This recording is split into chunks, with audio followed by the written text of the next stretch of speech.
Eu me lembro daquele dia como se tivesse sido ontem, um dia quente e abafado que prometia ser comum, mas que se transformou no início de uma das maiores batalhas judiciais e de vingança pessoal da minha vida. Eu tinha um hobby, uma paixão que consumia boa parte do meu tempo e do meu dinheiro: colecionar itens de luxo e tecnologia de edição limitada, e a compra e venda desses itens pela internet eram a minha principal fonte de renda. Eu tratava cada pacote, cada caixa enviada ou recebida, como se fosse ouro, porque, para ser honesto, eles eram quase isso. Estávamos falando de relógios caros, componentes de computador raros e tênis de designer que custavam facilmente 3 ou 4 mil reais o par. A logística era crucial, e eu sempre optei pelo serviço de entrega mais caro e supostamente mais seguro da nossa região, pagando taxas absurdas para garantir a integridade dos meus produtos. No entanto, a segurança que eu comprava parecia ter um buraco negro, e esse buraco tinha a cara sorridente e cínica do meu carteiro. O problema começou sutilmente. Primeiro, era um pacote que chegava aberto, depois, um item faltando, e, por fim, a confirmação de entrega assinada por mim, mas sem o pacote em mãos. No início, eu culpei a ineficiência do sistema, a alta demanda, talvez um erro de logística no centro de distribuição. Eu ligava para a central, passava horas no telefone com atendentes robóticos ou frustrados, e preenchia formulários e mais formulários de reclamação. Eu estava perdendo dinheiro, muito dinheiro, mas o que mais me incomodava era a sensação crescente de que aquilo não era acidente. Estávamos falando de uma quantia que, somada ao longo de 6 meses, ultrapassava os 27 mil reais em mercadoria desaparecida. Essa quantia representava o meu capital de giro, a minha capacidade de viver e de reinvestir. Minha ansiedade estava nas alturas. Eu comecei a reparar em detalhes, e foi aí que a figura do carteiro, que chamarei apenas de Léo, começou a se destacar. Léo era um sujeito de meia-idade, com um bigode desalinhado e uma barriga saliente, que sempre parecia lento demais ou rápido demais, dependendo do dia. Ele nunca fazia contato visual, mas eu percebia que ele me observava, especialmente quando eu recebia um daqueles pacotes maiores e etiquetados como entrega especial. Eu morava em uma casa com uma pequena varanda frontal, e ele tinha que passar por ela para me entregar as coisas. Um dia, eu estava esperando uma encomenda particularmente valiosa, um lote de placas de vídeo de alta performance que eu havia comprado em dólar e que valiam juntas 10 mil dólares americanos no mercado de revenda. Eu tinha pago pelo seguro máximo e estava acompanhando o rastreio a cada 5 minutos. O status mudou para saiu para entrega às 10 da manhã, e eu fiquei plantado na sala.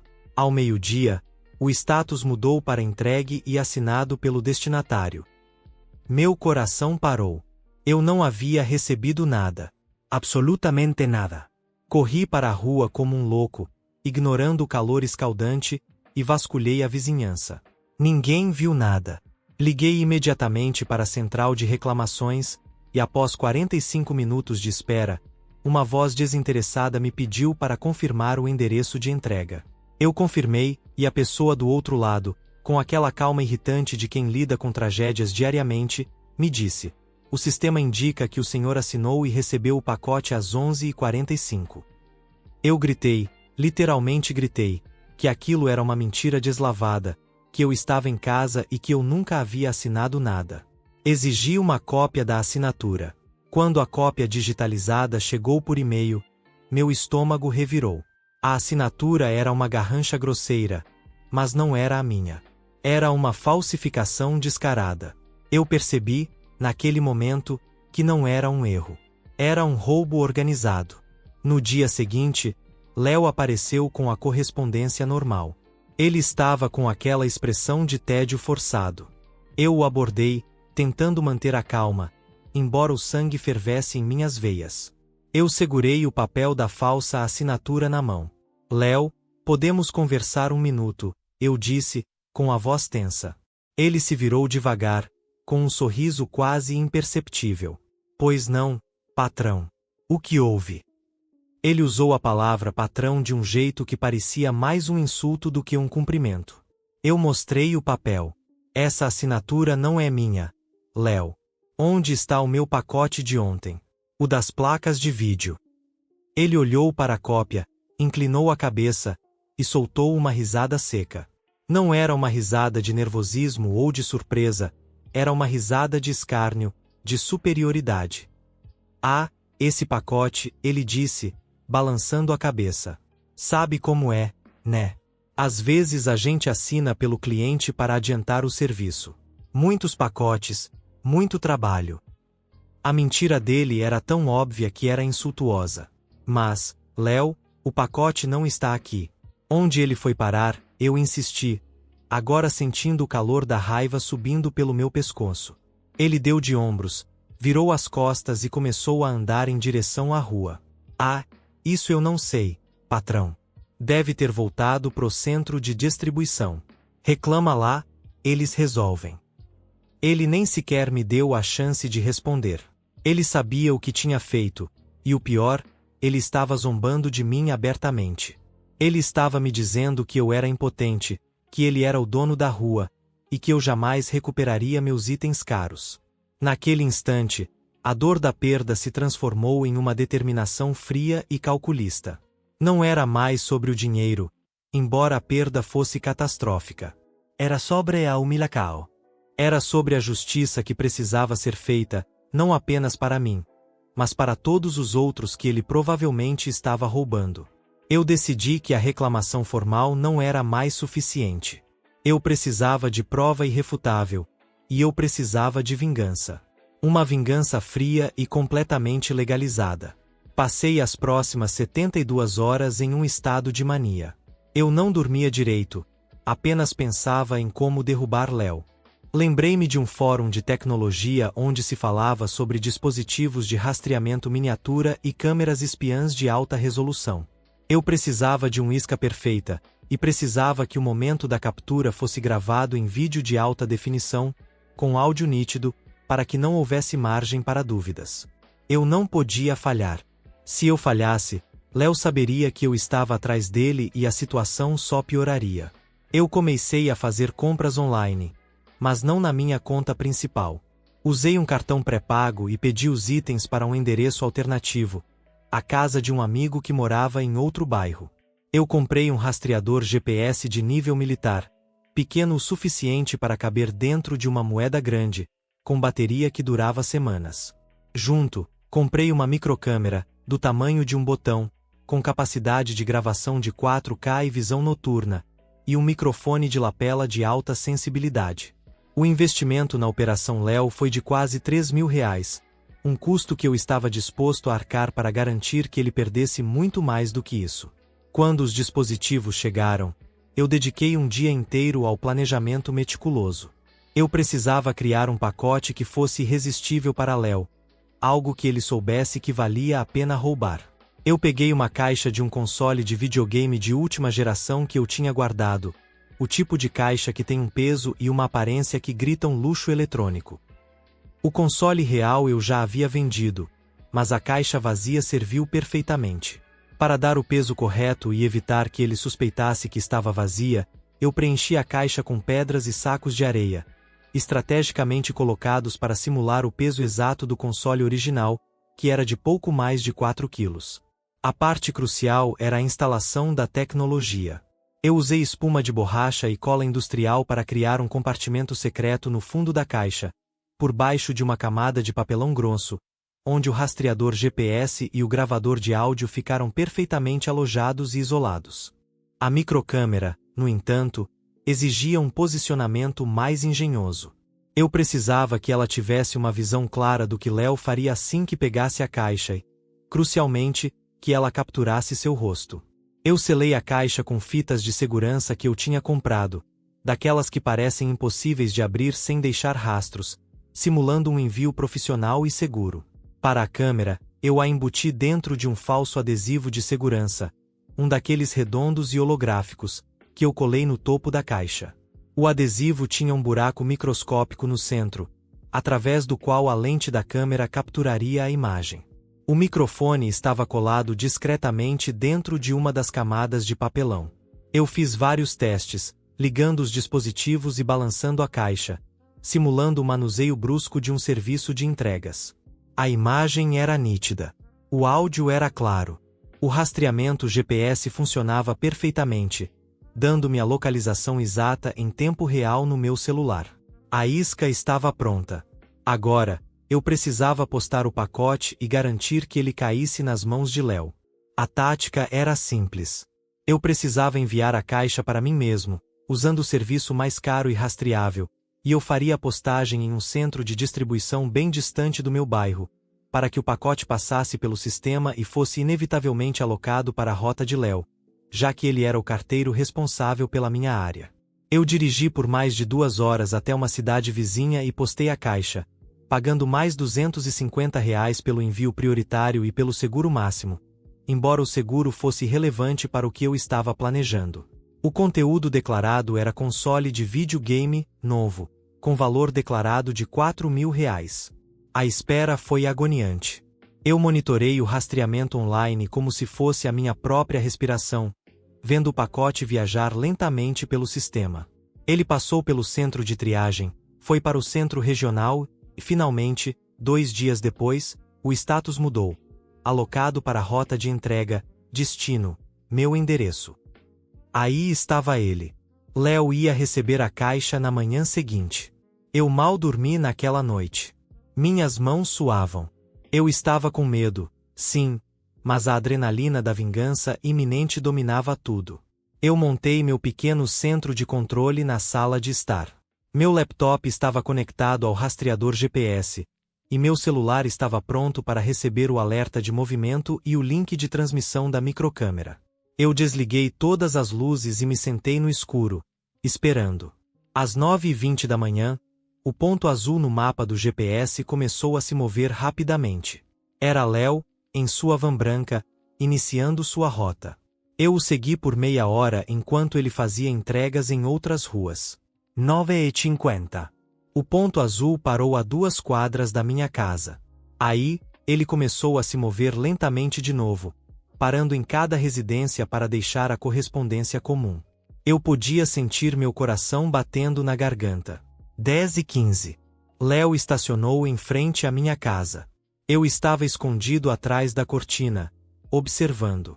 Ele desceu da van, pegou um monte de cartas, e sim, lá estava ela, a grande caixa do console. Ele a segurou com as 2 mãos, e eu juro que vi o brilho nos olhos dele, o mesmo brilho que eu imaginei que ele teve ao roubar as minhas placas de vídeo. Ele veio até a porta. Eu abri, agindo com a máxima naturalidade possível. Bom dia, Léo, eu disse, com um sorriso falso que me custou um esforço monumental para manter. Bom dia, patrão. Olha só, parece que você tem sorte hoje. Coisa boa, hein? Ele disse, já com aquele sorriso cínico voltando. Ele me entregou a caixa. Precisa assinar aqui, ele disse, estendendo o tablet para a assinatura digital. Eu assinei devidamente, sem pressa. A caixa era pesada. Eu a segurei com as 2 mãos. Obrigado, Léo. Tenha um bom dia. Ele balançou a cabeça e se virou para ir embora. O plano tinha chegado ao momento crucial. Assim que ele entrou na van e se afastou, eu não entrei em casa. Eu esperei, exatamente 30 segundos, o tempo que eu calculei que ele levaria para sair da minha rua. Então, eu peguei uma pequena mochila que estava escondida atrás do arbusto e corri para o centro da minha sala. A caixa da isca ainda estava comigo. Eram 10h25.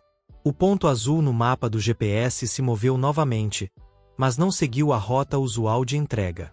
Ele virou à esquerda, indo para o sentido oposto. Léo estava desviando da rota. Meu sangue gelou, mas não de medo, e sim de satisfação. Ele tinha caído na armadilha. Eu acionei o link de transmissão da câmera e do microfone no meu celular. A imagem demorou 2 segundos para carregar, e então, eu vi. A imagem era um pouco instável, mas mostrava o interior da cabine da van, o painel, a roda e, no banco do passageiro, a caixa da isca. O áudio estava limpo, capturando o barulho do motor e, o mais importante, a respiração pesada de Léo. Eu o segui digitalmente por mais 10 minutos. Ele dirigiu para uma área residencial mais afastada, a cerca de 3 quilômetros da minha casa, e estacionou em frente a uma casa de esquina que parecia abandonada, mas que eu sabia ser dele, pois eu tinha feito uma pesquisa minuciosa de endereço antes de iniciar a operação. Ele desligou o motor. Eu podia ouvir o som do cinto de segurança sendo desafivelado. A imagem tremeu enquanto ele pegava a caixa. Ele soltou um grunhido de satisfação com o peso. Pasadena, Hein. Valeu a pena o esforço, ele murmurou para si mesmo. A qualidade do áudio era assustadora de tão boa. Ele levou a caixa para dentro da casa e, por alguns momentos, a tela ficou preta, indicando que ele havia a colocado em uma superfície opaca. Eu podia ouvir o som de chaves e o barulho de uma porta sendo trancada. Ele estava em segurança, longe de olhares curiosos. Então, a parte que eu mais esperava. Eu ouvi o som familiar do plástico sendo rasgado, as fitas de segurança sendo cortadas. Vamos ver o que temos aqui, ele disse, claramente animado. A câmera, ainda que a imagem estivesse tremendo, capturou o momento em que ele rasgou a parte superior da caixa e seu rosto apareceu, inclinado sobre o pacote. Seu sorriso era largo, um sorriso de pura ganância. Ele meteu a mão na caixa e, por um momento, a câmera capturou o interior cheio de pedras e areia, mas ele não viu. Ele estava procurando pelo objeto. Cadê? Cadê o bicho? Ele resmungou, e então ele tirou um dos sacos de areia. Ele franziu a testa. Ele tirou outro. E outro. Eu podia ouvir a frustração crescendo no áudio. Mas que porra é essa? Não é possível. Ele virou a caixa de cabeça para baixo e despejou o conteúdo na mesa. Pedras, areia e espuma. Nada de consolé, nada de luxo. A câmera, que estava voltada para cima enquanto ele chacoalhava a caixa, capturou sua expressão. Ele estava vermelho de raiva. Ele jogou a caixa vazia no chão e soltou um xingamento alto. Mas ele não parou por aí. Ele começou a revistar o que restou da caixa. Não é possível. Deve estar em algum lugar. Ele pegou o pedaço de papelão que escondia a microcâmera e a rasgou. O vídeo tremeu violentamente. E então, ele encontrou o dispositivo GPS e a câmera embutida no adesivo. Eu podia ouvir o clique do seu cérebro. O sorriso desapareceu completamente, substituído por um olhar de horror e pânico. Não, não, não. Filho da puta, ele sussurrou, olhando diretamente para a lente da câmera. O que era exatamente o que eu precisava. Você me pegou, seu desgraçado. Ele esmagou a câmera com o punho, e a transmissão parou abruptamente. Mas era tarde demais. Eu tinha cerca de 5 minutos de vídeo, incluindo a confissão gravada em áudio, o momento em que ele abriu o pacote fora da rota de entrega e sua clara intenção de roubo. Mais crucialmente, eu tinha a prova irrefutável de que ele falsificou a minha assinatura e desviou os pacotes. Eu não perdi um segundo.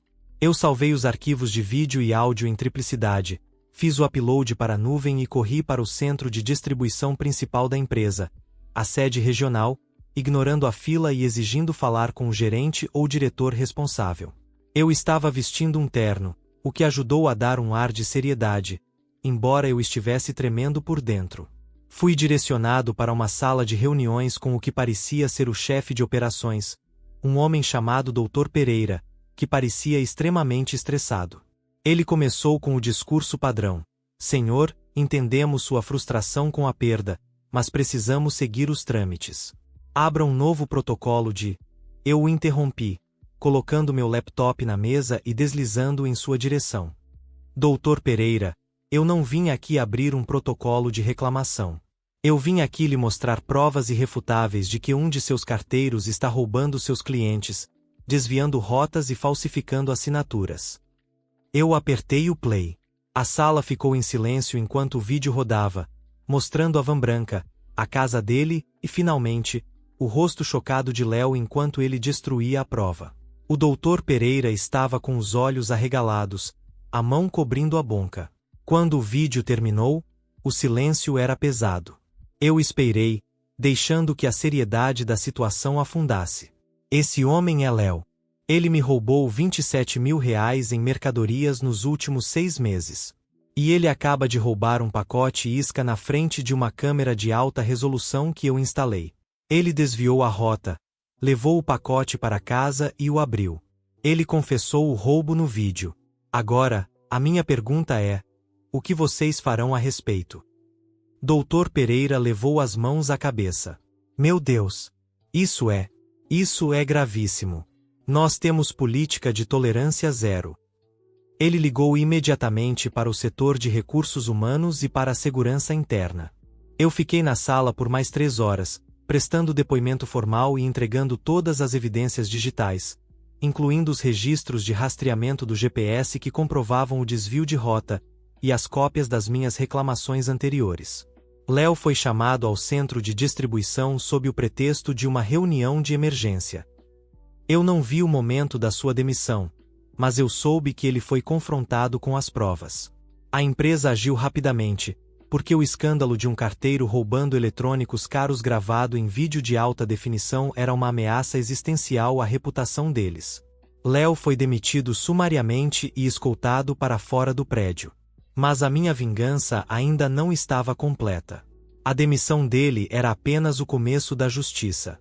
Eu contratei um advogado especializado em direito do consumidor e em fraude. Nós entramos com um processo civil não apenas contra Léo, mas também contra a própria empresa de entregas por negligência na segurança e por danos morais e materiais.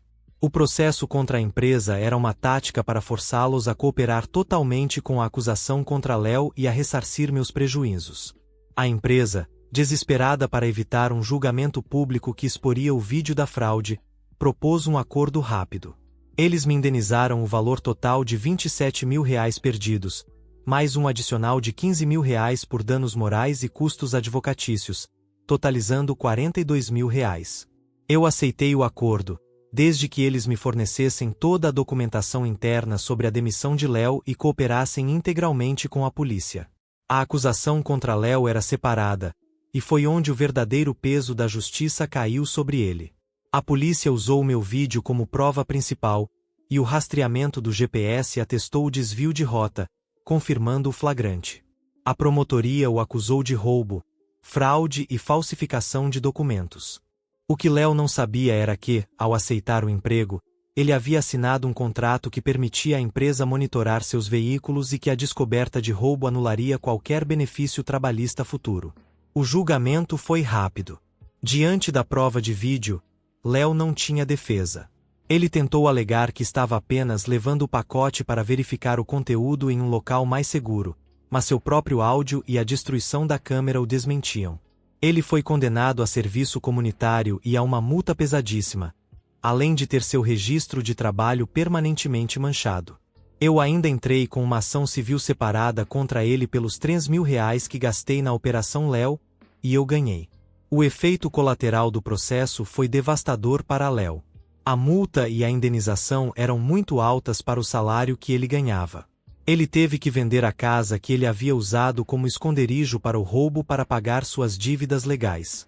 Ele perdeu o emprego, sua reputação e, essencialmente, sua estabilidade financeira, tudo por causa de um punhado de pacotes roubados e um sorriso arrogante que ele me deu na minha própria porta. A última vez que ouvi falar dele foi quando meu advogado me ligou para confirmar que o último pagamento da indenização havia sido efetuado. Léo estava trabalhando em empregos de baixa remuneração e morando com parentes. Ele perdeu tudo o que tinha, e a imagem dele esmagando a câmera com o rosto distorcido de horror ficou gravada na minha memória. Muitas pessoas me disseram que eu fui longe demais, que eu deveria ter deixado para lá e confiado apenas na empresa. Mas eu discordo veementemente. Aquele homem riu na minha cara. Ele me tratou como um idiota que ele podia roubar impunemente. Eu não apenas recuperei o meu dinheiro, e até ganhei um bom extra, mas eu garanti que a justiça fosse feita de uma maneira que nenhuma reclamação burocrática jamais conseguiria. A lição é clara, e eu espero que o meu relato sirva de aviso. Se você está pensando em roubar alguém que tenha paciência e os recursos para ser meticuloso, pense 2 vezes. Porque às vezes, a vingança não é apenas doce, ela é perfeitamente legal, gravada em 4K e com rastreamento GPS em tempo real. Eles podem rir de você no início, mas o que importa é quem ri por último, e eu garanti que o meu sorriso fosse o mais largo. Eu apenas fiz o que era necessário para limpar minha rua.